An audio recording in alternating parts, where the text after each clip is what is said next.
When a radical reformist Muslim cleric, Muhammad Tahir al-Qadri, returned to his native Pakistan from Canada last December, he promised a million-man long march on Parliament to force out the government and bring in electoral reform. In the event, the authorities say only tens of thousands of protesters turned out, and just 4 days into the march, he made a deal with the government. Tahir al-Qadri also says he wants to reclaim Islam from the terrorists and extremists. Is his a wise voice to be heeded both in Pakistan and further beyond in the Muslim world, or is he an out-of-touch, unrealistic opportunist seeking power and influence, as his critics claim?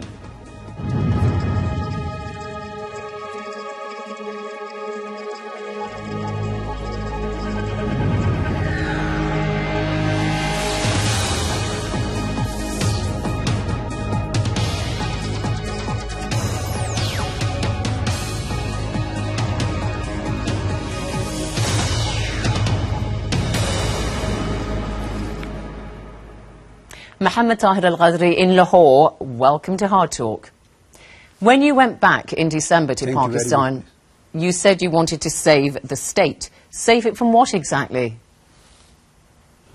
Whatever I said, I mean that the Pakistan is known to be an Islamic Republic of Pakistan. This was formed for democracy, for rule of law, for equality of law, for socio-economic justice, for protection of human rights. But nothing has been delivered up till now according to the Constitution of Pakistan to the people, and nothing has been delivered as the fruits of democracy to the people. And the government has totally failed to establish to stabilize the institutions, to establish the writ of the government in different areas of Pakistan, and to eradicate extremism and terrorism from our land. And Pakistan has rather become a threat to the neighbor countries and threat of the whole world because of the import of terrorism and export of terrorism. So we have become a sinking ship. All right, but you so we said need democracy to restabilize. Okay, but how many people agree with you, Dr. al-Qadri? Because you said you wanted to turn Islamabad into Tahrir Square. You said you wanted a mass protest movement outside Parliament. Where is it? There's nobody there. Yeah, the problem is that when we started from Pakistan, Punjab, about 20 to 25,000 buses which were booked by the government of Punjab, they pressurized the people and transporters, and their advance money was given back. All bookings were cancelled. They captured their routes, licenses and their permits.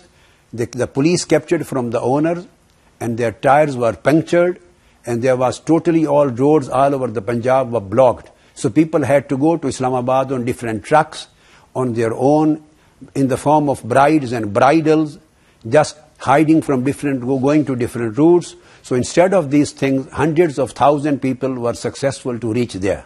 You say hundreds of thousands. Can I just say, you say hundreds of thousands because, you know, the authorities in Pakistan have a very different figure. The Pakistan Intelligence Bureau says 40,000 people turned out for your protests. The Islamabad police say 35,000, and other intelligence agencies say, okay, maybe 50,000.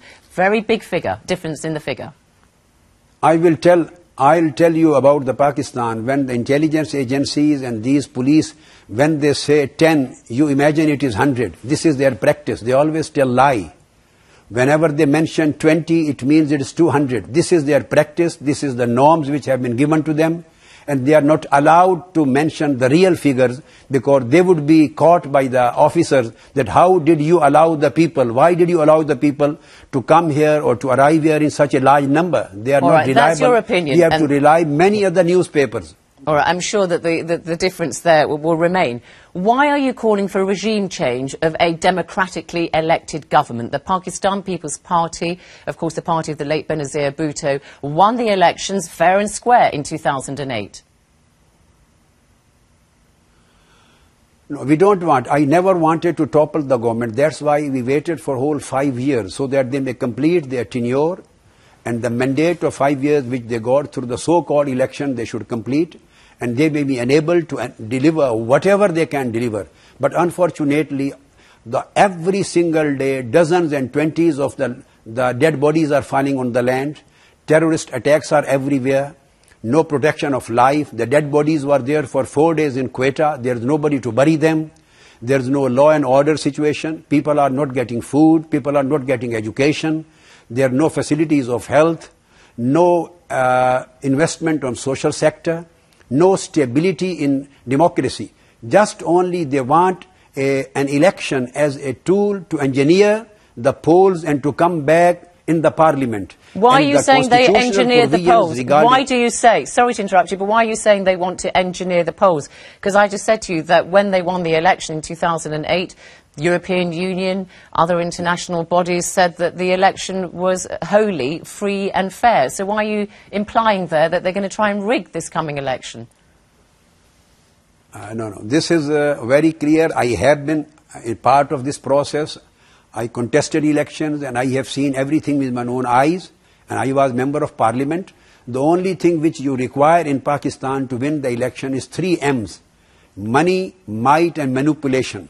You say that money, you say money is needed, but you've been running television advertisements, trying to push forward your agenda. Where are you getting your money from? You've obviously got quite a lot to put advertisements out on national television. We have, that's good. We have hundreds of thousands of our members who pay regular monthly fee to our party. And in Pakistan and outside overseas Pakistani, whenever there is an event, we have built universities here by spending billions of rupees. We have established from 600 to 1,000 schools with our own resources. We have established the orphanage for 1,000 orphan boys. We have established the hostels, Zahra, for the girls. We have established our own institutions, welfare societies. We are spending billions and billions of rupees. So we generate resources from our own members all over the world. The other parties also carry out similar social welfare programs. You have your Islamic organization, the Tahrir Minhaj al-Quran. But I want to ask you this. You say that you are doing all this in the name of the people of Pakistan. You formed your own political party a few years ago, and yet you don't have a single seat in the National Assembly. So what is your mandate to do all this? The question is that the sovereignty and the right belongs to the people of Pakistan. There are many parties who have populist base and foundation in Pakistan in spite of the fact they are not sitting in the parliament. We would have won the seats, but because of this corrupt electoral system, we boycotted. And we didn't participate. Rather, when I was member of the parliament, I resigned after 2 years. Yeah, but how many seats did your party? How many seats did your party, the Pakistan Awami Tehreek, have at the time? At that time, I had only my seat. I won my seat. At that time, I won my seat. But since I am telling, the whole process is that the law says you can't spend more than 1 million rupees for provincial assembly seat and more than 1.5 million rupees for a national assembly seat. But the actual money spent in a constituency is about 100 million to 200 million rupees against the law. Right. They violate the constitution. They violate the electoral laws. So common man is unable to fight the election. You say we have contesting for people, not for the winning horses. This is the problem. You say there is no level playing field in Pakistan. Okay, you say that you command widespread appeal, but I tell you what the Conservative MP Rahman Shishti says, who for many years was an aide to Benazir Bhutto. He says, I challenge Qadri's appeal to the people of Pakistan and his credibility. He has no nationwide support across the 4 provinces of Pakistan. And he goes further, he says, you have no commitment to democracy. What do you say to that? Who said, sorry, I didn't understand. Rahman Shishti, the conservative British Pakistani Conservative MP, who for many years, nearly a decade, was an aide to the late Benazir Bhutto. So I will not comment on anybody's statement, but I would say that people have seen the gathering of 23rd of December, hundreds of thousands people were there, and up till now for the last 65 years, this was the biggest people's gathering in the history of Pakistan. You can read the newspapers, any newspaper, Urdu or English, has not claimed that any other gathering, even by Imran Khan or by Benazir Bhutto, any other gathering except this was bigger than this. No newspaper and TV station. Well, no, I have to just tell you that, because when Benazir Bhutto went back in October 2007, just before she was assassinated, Pakistan People's Party said 3 million turned out to meet her. When her son Bilawal Bhutto Zardari spoke recently in Sindh, again, hundreds of thousands turned up, and as I said, you only had tens of thousands turn up for you.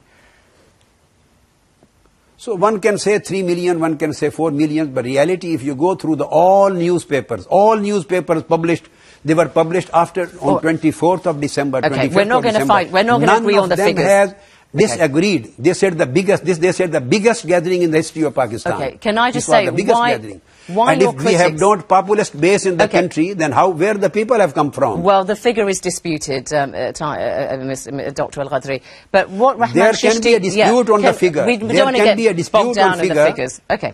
What about the fact that you are not seen as somebody with proper democratic credentials? You say you don't want to comment on statements that people make, but Rahman Shishti makes a point which is made by several of your critics. And did you yourself not say in December, in English, in Islamabad, there are only 2 institutions in Pakistan that are functioning and doing their duties. One is the judiciary and one is the armed forces.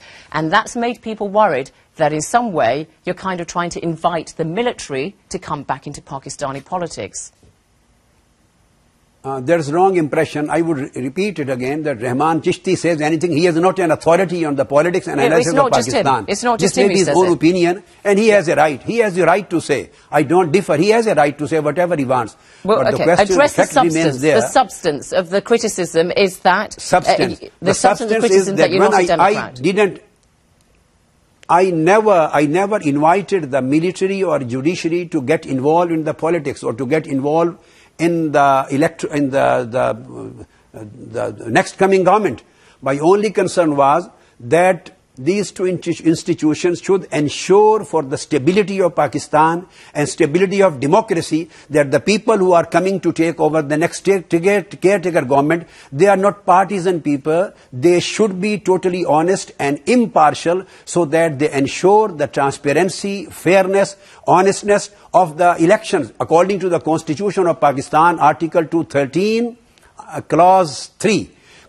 Constitution says the election should be absolutely free and fair and just and honor and free of all corrupt practices and absolutely according to the law in letter and spirit. This has never happened. What I am saying, the same words have been declared by the Supreme Court of Pakistan in its judgment on 8th June 2012. Sure. Supreme Court has written in its judgment that unfortunately this kind of standard of the free, fair and honest election has never taken place in Pakistan. Can I just carry on the military, I am quoting the judgment of Supreme Court. Okay, yeah, well, I'm sure everybody would say that they would want free and fair elections in Pakistan. But just to carry on the military, Chatham House, the highly respected think tank. Can I just ask you this? I am never... Okay, can I just put to you what they say? That reports and informed speculation, they said in mid-January, that the most widespread theory behind your return to Pakistan is that it was prompted by the military. They are turning to you, Chatham House say, these are what the reports say, to destabilise the political scene and potentially create a situation in which the elections are delayed. So what do you say when people say, Tahir al-Qadri, you're being used as a tool by the military? Yes. Yes, I totally reject this is a false accusation. Same about the military, the same kind of accusation was launched that British establishment is behind me. So British Ambassador High Commission rebutted that nobody from us is behind Dr. Qadri. The same false allegation was launched that American establishment is behind Dr. Qadri. So American ambassador rebutted that this is totally wrong. And military establishment, their General Asim gave a categorical statement, we are not behind Dr. Qadri. The question is, they have been launching these kind of false accusation on this side or this side, that side. But they have never been able to establish any fact. The only fact is that the people are behind. People are crying for the last 4 or 5 years. People are not getting food. People are not getting treatment. They are not getting justice. They are not getting rule of law. They are not getting protection of their lives, protection of their wealth, protection of their business. There is total brain drain, total capital flight. The people are not protecting their lives. The terrorism is increasing. Okay, These are the reasons the people are with us. People are behind us. Because they want you keep on saying, as I said, the people are behind democratic system. Yeah. Okay, but you keep on saying the people are behind you, but so far we have to deal with the fact that the two main parties, Nawaz Sharif, main opposition leader, and the PPP, the Pakistan People's Party, have the most seats in the National Assembly. You made a deal. You said you were going to have a million-man march and that you were going to sit for however long it was near Parliament and so on, but after 4 days you came to some kind of deal. You made a declaration with the government, and people were scratching their heads and saying, what exactly did you achieve? Because we all knew that elections have to be held in Pakistan by June, and traditionally, according to the Constitution, if elections are called, then you have to have an interim administration. So what have you achieved? This is again a relevant question. The achievement was that at that moment when I gave the ultimatum for 1.5 hours, there were two options. Either the martial law would have come, which I have never preferred. I am absolutely against martial law. I am absolutely against the military intervention. I am pro-democracy. I am pro-human rights. I am pro-political process. I am totally against any kind of authoritarianism, whether it is monarchical rule or it is military rule. I hate it. So the one way was that if we have taken any action, then the military would have taken over the country. And this we were not we were not there for this purpose. The other option was the peaceful settlement of the dispute. And peaceful settlement and democratic settlement is only possible through negotiations. So we entered into negotiation. That is the only democratic, constitutional, lawful way to settle the disputes. And we finally resolved a declaration. That you're trying to settle, and through declaration, our achievement. Yeah, what did you achieve? Because, I mean, it doesn't seem like you've actually achieved very much. The elections had to be held, as I said, and you have to have an interim administration anyway. We received the maximum which was achievable within the limits of being peaceful, within the limits of a democratic settlement. Whatever was possible, we achieved. For example, the election constitution said, Article 62 and 63 mentions the eligibility of the candidates and ineligibility of the candidates. For the last 35 years, these only two articles which determined the eligibility and ineligibility of the candidate were never enforced in the history of Pakistan. So through that declaration, it was agreed upon that in coming elections, all candidates would be scrutinized. They will get pre-clearance for 30 days. And they will be judged and scrutinized in the light of the Article 62 and 63. What else? And after that, they would be allowed to enter in the campaign. Okay, what else did you achieve? Because didn't you call for the army to be consulted on the interim administration, the caretaker government? Didn't you call for the army's involvement in that, and that was rejected?